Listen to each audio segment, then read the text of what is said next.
Ray wrote a book, I think it was back in 1976, yes, called the Harryhausen Scrapbook. Yes, no, it was called the Film Fantasy Scrapbook. See, I don't know that one so well. I was very modest in those days. Yeah. I didn't want Harryhausen all over the place. And then when Ray came, he tried to write another volume because he thought it was time to do so. He found that he was repeating himself from the first book, so that's where I came in. And I'd known Ray for, 33, 34, 35 years now, because I interviewed him for the British Film Institute way back. And we remained friends ever since, haven't we? Even when you were making Clash. Absolutely. And I interviewed Ray, or I didn't interview Ray, but we actually did a program for Clapperboard for Granada Television.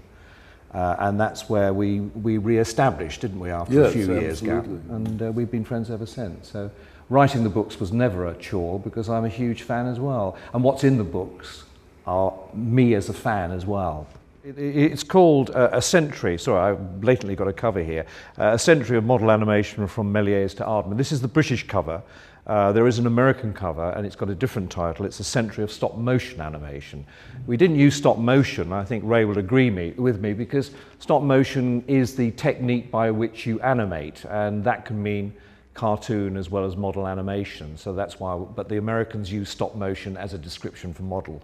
So the word animation just by itself was always referred to the flatbed cartoon, like Snow White and all the wonderful films Disney made.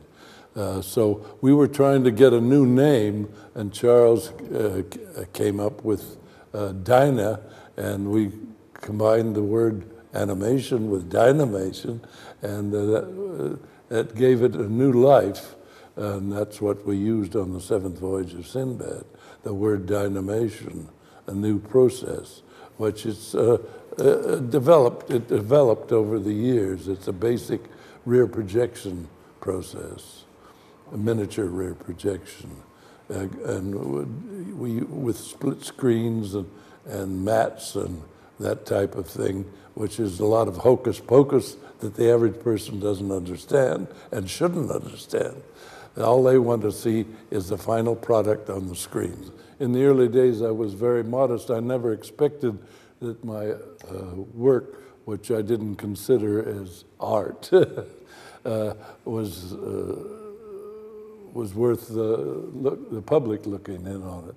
But they were made mainly to sell the picture. And I learned from making A Mighty Joe Young that a picture's worth 10,000 words. And a lot of producers and people who put up the money don't have the patience to read a script or an outline, and a picture would tell them the story if this picture had. So I made 7 big drawings for the Seventh Voyage of Sinbad and took them all over Hollywood, and no one would bite. They said costume pictures are dead because Howard Hughes had just made The Son of Sinbad with Lil Sincere and her. She was a fan dancer on Main Street, and so it was very difficult to get Seventh Voyage of Sinbad off the ground. I wanted to make it as lavish as Korda made on The Thief of Baghdad, which I was very impressed with.